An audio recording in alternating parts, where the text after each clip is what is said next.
bem? Vamos iniciar então aquilo que a gente vai chamar de a playlist de cálculo numérico, propriamente por assim dizer, tá? Vamos tentar prever aqui, ou vamos tentar, na verdade, estudar todo o cálculo numérico numa única playlist, tá? E desmistificar um pouco aquilo que pode parecer difícil no primeiro momento, mas a gente vai ver que não é, na verdade, tudo bem?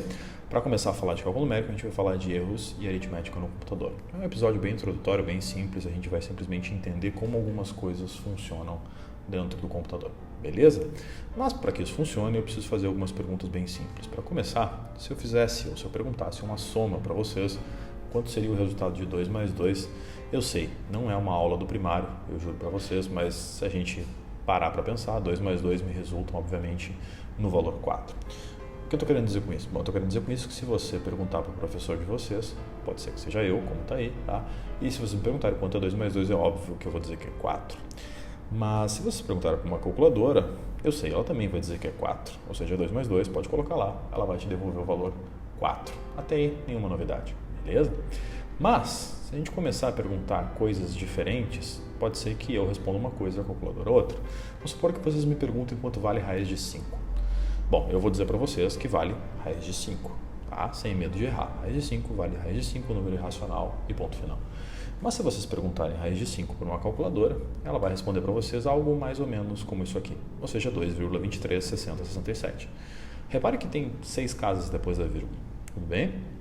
E essas 6 casas depois da vírgula nos dizem alguma coisa, porque eu sei que não existem só 6 casas depois da vírgula num número irracional, tudo bem?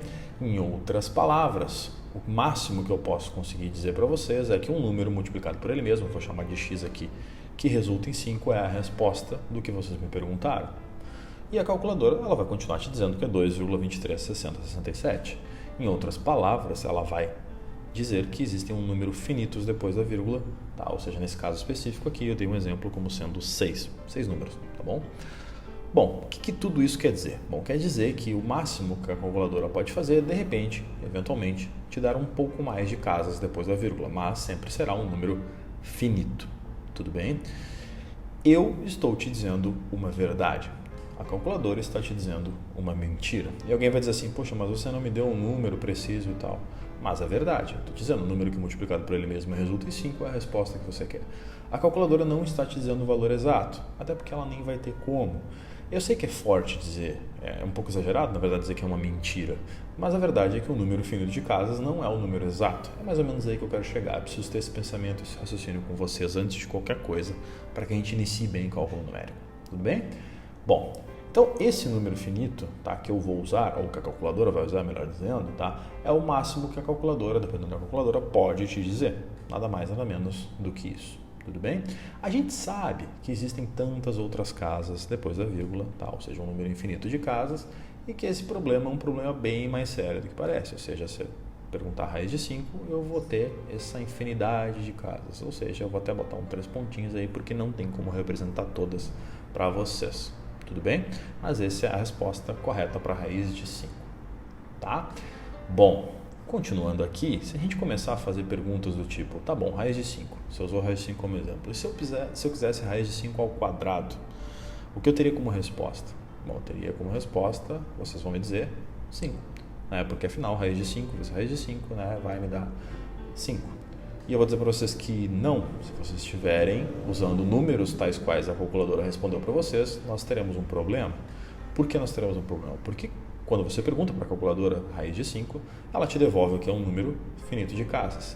E esse número finito de casas, vamos usar um exemplo bem simples aqui, vamos supor que ela devolvesse só 2 casas, não é o caso, tá? Mas se ela devolvesse 2,23 e eu elevasse isso ao quadrado, eu teria 4,9729, beleza? Tá bom, mas e se eu aumentar o número de casas? Não interessa. Se você aumentar uma única casa, você vai ter um valor mais perto daquilo que de fato é a resposta. Mas você não vai ter a resposta. Então aqui existem propagações de erros. E é isso que o cálculo numérico, em outras palavras, nos vai trazer. Nós vamos estudar essas propagações também através das definições de erros relativos, absolutos e assim por diante. Tá? Então eu preciso ter esse primeiro papo inicial com vocês para dizer que erros acontecem dentro de uma máquina, seja ela uma calculadora, seja ela um computador. E falando nisso, né, esses erros de arredondamento que vão aparecer para nós são extremamente importantes. É isso que a gente vai ver. Para ver isso, a gente tem que primeiro, antes de qualquer coisa, entender a aritmética dentro do computador, como ela funciona. Tudo bem? Bom, para falar da aritmética dentro do computador, eu preciso lembrar para vocês que existe um documento, esse que está na tela aí, que chama Binary Floating Point Arithmetic Standard, tá? Em outras palavras, é um documento feito, tá, em 1985, tá? Se chama documento 754, tá? Feito pelo IEEE, tá? Instituto de Engenheiros Eletrônicos e Elétricos, tá? Que fez isso com o intuito de padronizar algumas coisas, ou seja, dar formatos para precisão. Tudo bem? E esses formatos para precisão que estão nesse documento, eu até vou deixar o link do documento, eu achei ele na internet, tá? Vou deixar o link do documento para vocês na descrição do vídeo, é bem interessante para os mais curiosos que quiserem olhar, tá? Ele vai estabelecer formatos para precisão. Basicamente, o que eu vou dizer aqui desses formatos, eu vou trazer aqui para vocês, é aquilo que a gente chama de precisão simples, precisão dupla e precisão estendida, tá? A gente não vai se aprofundar muito, mas eu preciso explicar como isso funciona. Eu vou escolher uma delas para explicar como isso funciona. Tudo bem? E depois a gente vai ter similarmente o que acontece para as outras. A simples vai ter 32 bits, a dupla 64 bits e a estendida 80 bits. Eu tenho certeza que vocês já ouviram a expressão 32 bits, 64 bits. Tudo bem? É óbvio que vocês já ouviram, né? Os nossos computadores eles têm essa definição prévia de 32, 64 e assim por diante. Os mais modernos têm 64, tá? Os mais antigos 32. Tudo bem? Quem nunca foi instalar um Windows e perguntar para você se era 32 ou 64 bits, algo do tipo assim, né? Beleza. Então, o que acontece? Como é que acontece essa precisão? Eu vou pegar o caso das de 32 bits, tá? Mas assim, é análogo para 64 bits. O que vai acontecer? Dentro de um computador, esses 32 bits, essa representação numérica usando esses 32 bits vai acontecer da seguinte forma, tá? Então, imagina que você tem 32 bits estendidos, tá? E você vai começar a distribuir, tá, esses bits da seguinte maneira. Você vai usar um único bit, tá, para aquilo que a gente vai chamar de sinal, um outro número de bits, tá, para aquilo que a gente vai chamar de expoente e os demais para o número em si, que depois a gente vai chamar de mantissa. Então vamos lá, um outro número e um outro número, tá? Ou seja, nesse caso específico da precisão de 32 bits ou precisão simples, a gente vai usar um bit, 8 e 23, que somados dão os 32 bits, tudo bem?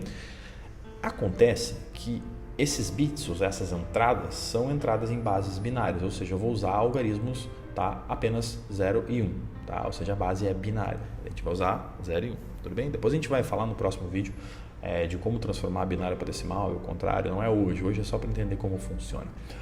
Então imagina para mim que todas as alocações ou todos os números que eu vou colocar aqui são apenas 0 e 1, tá bom? Então, o que está acontecendo aqui é que o primeiro bit alocado vai ser o bit referente ao sinal, se o número é positivo ou negativo. O segundo bit vai ser referente ao expoente, você vai explicar como funciona depois, é um pouquinho complicado. E depois, os outros bits, né? 8 bits para o expoente e os 23 para aquilo que a gente vai chamar de mantissa, tá bom? Então, fica assim, 1, 8 e 23, resultando nos 32, tá bom? E tudo isso, no fim das contas, vai nos devolver um número em base decimal, um número que a gente conhece, por exemplo, o 5, tá? Ou, por exemplo, o raiz de 5, como eu falei, tá? E por aí vai. Claro, dentro das possíveis representações do computador, tá bom? Então, o que acontece aqui?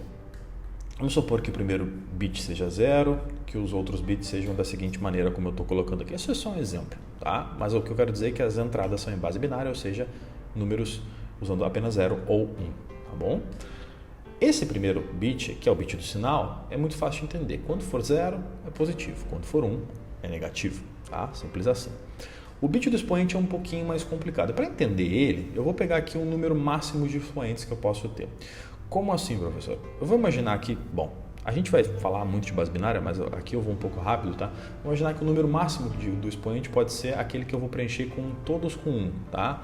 Porque com 0 eu vou multiplicar por 2 em um certo expoente e vai dar 0, mas quando eu preencho tudo por 1, eu estou alocando todos os possíveis ali. Então, em outras palavras, né, eu vou ter, a conta aqui vai me devolver 255 expoentes possíveis. Mas como isso? Como assim? Então, eu vou falar bem rapidinho aqui, não é o foco desse vídeo, mas eu vou dar um exemplo, tá?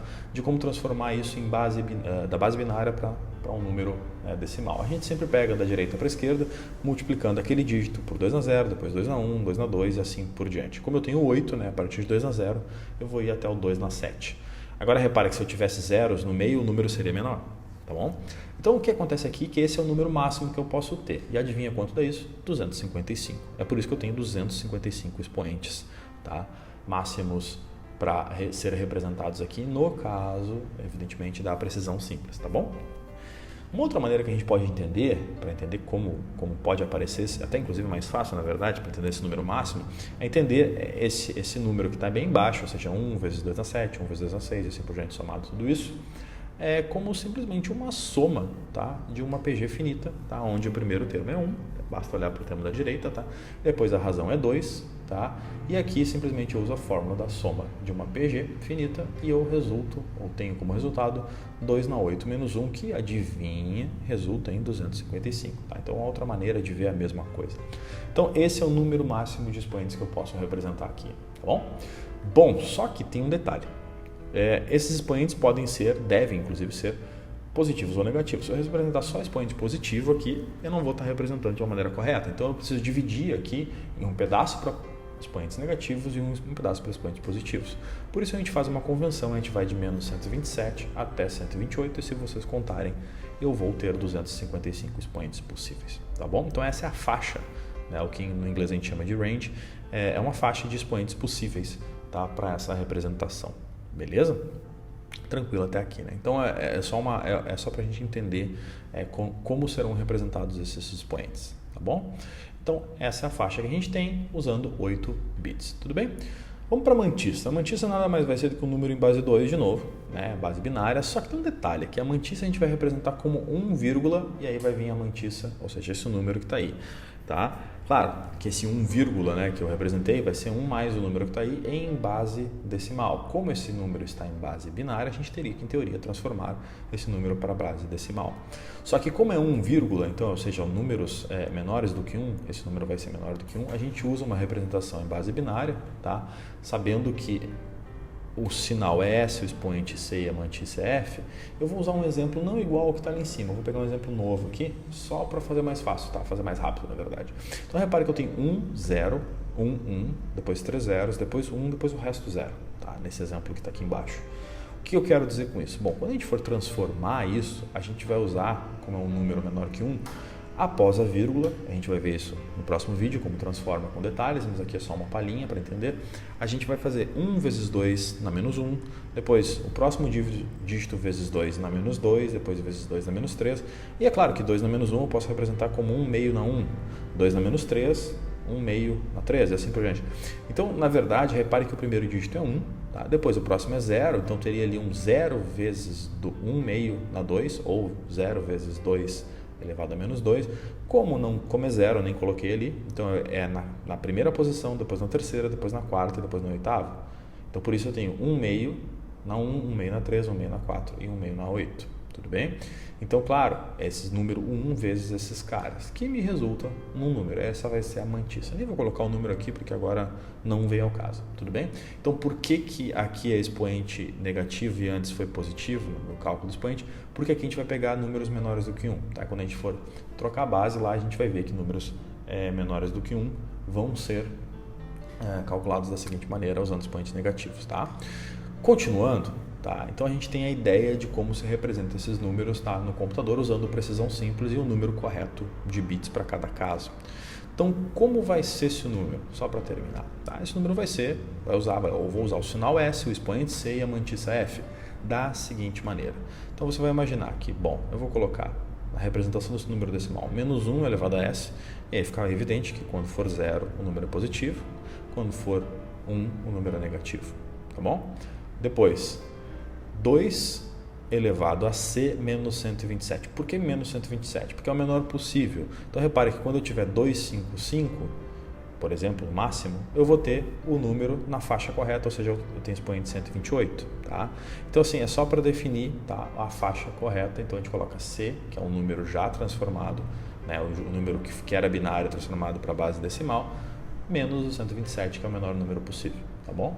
E a mantissa é aquilo que eu falei, é 1 mais essa mantissa, porque eu sei que essa mantissa vai ser um número, tá, menor do que 1, tá? Entre 0 e 1, e aí a gente coloca ali 1 mais aquele número, ou vai dar 1, alguma coisa, tá? Essa notação, tá, esse número em base decimal que a gente está usando aqui, usando S, C e F respectivamente, é assim que a gente usa no computador, tá? E essa é a notação, tá, chamada notação de deslocamento de 2, ou base 2, tudo bem? Por causa daquele 2 no expoente que aparece ali. Depois a gente vai ver um outro tipo de notação até bem mais simples, na verdade, mas isso aqui é o padrão, tá, desse documento, o Binary Floating Point Arithmetic Standard, tá? Que eu mostrei para vocês ali, tá bom? Então é assim que as coisas funcionam dentro de um computador, tá bom?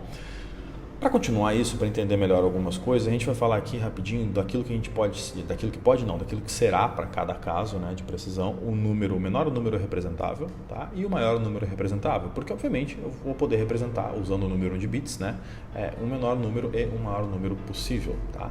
Em cada caso aqui, por exemplo, o menor número representável, tá? Eu vou usar aqui pensando em casos positivos, né? Logo eu vou usar S igual a 0, C igual a 1 e a mantissa tudo 0, tá? E o maior número representável, eu vou usar S igual a 0, vou pensar no positivo, o maior C possível, C255, e a maior mantissa representável. Repare que a maior mantissa representável é tudo com 1, ou seja, 1, 1. E quando a gente colocar 1, 1 e 1 ali, usando o mesmo conceito, né, de soma de PG, a gente chega que isso na verdade é 1 menos 2 elevado a menos 24, tá bom? Representando já na notação de número de decimal, ou seja, colocando S, C e F no lugar correto, a gente tem para o menor número representável esse valor, para o maior número representável esse valor, que eu nem vou me atrever aqui nesse momento a calcular, tá? Mas eu sei que um é muito pequeno, eu sei que o outro é muito grande. O que nos interessa aqui é entender um seguinte detalhe. Se a gente colocar a reta dos números reais partindo da esquerda para a direita, posicionar o zero no lugar correto, a gente vai ver que entre o zero e o menor número representável, que não é zero, tá? Existem valores os quais eu não vou conseguir representar. Tudo bem? É aí que eu quero chegar. Então, entre o zero e o menor número representável, existem valores que o computador não consegue representar. Claro, com a precisão de 32 bits nesse caso. Tá? E também vão existir valores lá depois do maior número representável, em diante, ou seja, para a direita, que eu também não vou conseguir representar. Tudo bem? No primeiro caso, a gente vai chamar de underflow e no segundo caso, a gente vai chamar de overflow, ou seja, números não representáveis entre 0 e o menor e números não representáveis a partir do maior. Tá? E é claro também que isso fica claro que se a gente usar os sinais negativos, ou seja, menos o menor número representável e menos o maior número representável, a gente vai ter também uma situação lá para o menos infinito espelhada, tá? Ou seja, um underflow, que vai ser em módulo menor que um menor número representável, e um overflow tanto para o caso positivo quanto para o negativo. Então a gente precisa entender o que é overflow e underflow, e essa é a explicação. Só que, claro, se eu mudar a precisão, seja ela simples, dupla ou estendida, esses números, esses menores e maiores números representáveis, eles mudam. Tá? Então por isso a gente tem que tomar um cuidado muito grande aqui. Beleza?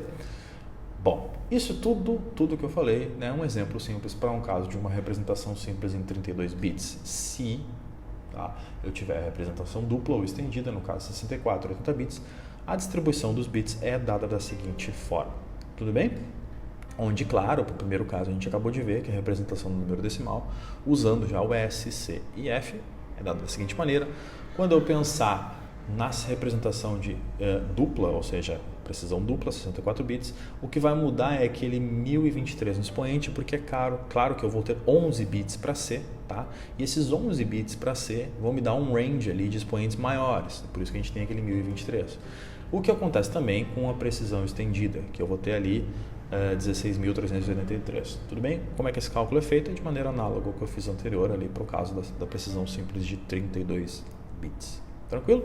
Então essa é a representação. E para a gente terminar esse primeiro entendimento aqui, como as coisas estão funcionando, basta que a gente faça um exemplo bem simples, tá? Eu coloquei aqui um número, tá? Obviamente um número com 32 bits, um número todo em binário, ou seja, tem o expoente, tem o sinal e tem a mantissa aqui, tá? Todos eles números binários. Vamos transformar esse número para um caso decimal como um computador faria. Ele faria da seguinte maneira, ele vai pegar ali, menos 1 elevado a S, nesse caso S é 1, então eu vou colocar 1 ali, já sei que é um número negativo, tudo bem? Na segunda parte eu vou pegar ali 2 elevado a C menos 127 e eu vou olhar com muito carinho para esse número aqui, C na base binária, e vou transformá-lo para a base decimal. Então eu vou olhar para o cara bem da direita é 1, depois eu vou vir da direita para a esquerda 0, depois 1, 1, 0, 0, 0 e 1, tá? Então, ou seja, o lado da direita vai ser 1 vezes 2 na 0, depois 0 vezes 2 na 1, depois 1 vezes 2 na 2 e assim por diante, tá? Até chegar no cara mais à esquerda. Isso vai me resultar em 141, tá? No próximo vídeo a gente vai fazer essas transformações com calma, aqui é só para compreensão, tudo bem? Então esse 141 já ocupa o lugar dele ali, tá? Já em base decimal, 141, que é claro que vai dar outro número diminuído de 127, né? E continuando, a gente vai pegar uma mantissa, tá? E vai fazer da mesma maneira. Agora a gente vai olhar, como eu sei que é menor que 1, a gente vai olhar aqui da esquerda para a direita, então vai ser 1 vezes 1 meio na 1, depois mais 1 vezes 1 meio na 2, depois 0 vezes 1 meio na 3, nem vou computar, depois 1 vezes 1 meio na 4 e assim por diante, tá? E vai me resultar em 0,84765625, tá bom? Então essa é a minha mantissa que, como eu disse, era menor que 1, por isso que a gente soma 1 lá no final. Então a gente vai ter como resultado simplesmente 1 mais f, onde, evidentemente, f é esse valor. Tá? Então tá pronto, esse é o número, tá, que a gente tem que calcular. Quando a gente vai calculando isso, a gente vai olhar com carinho e vai ver que menos 1 elevado a 1 é menos 1, ou seja, só tem um menos, que 141 menos 127 é 14, ou seja, eu tenho 2 na 14, e que 1 mais aquele número menor que 1 vai ser simplesmente adicionar aquele número, ou seja, 1,84 e assim por diante. Tá? 2 na 14 vai ser 16.384 e 16.384 vezes aquele 1,84765625, adivinha, vai me dar um outro número, que nesse caso específico vai ser menos 30.272. Tá? Ou seja, aquele número ali, todos aqueles bits que são só 0 e 1, aqueles 32 bits, eles me resultam, tá, num número de base decimal, tá, que vai ser menos 30.272. Tá? E assim a gente faz para qualquer número, tá, que a gente tenha uma representação em bits para o caso da base decimal. Tudo bem? Então era isso. No próximo vídeo, tá, a gente vai ver com carinho, com muita calma, como a gente faz essa troca de base binária para decimal ou outras bases e assim por diante, para entender melhor ainda como funcionam esses processos e ir para os erros, tá bom? Então tá, até a próxima aula.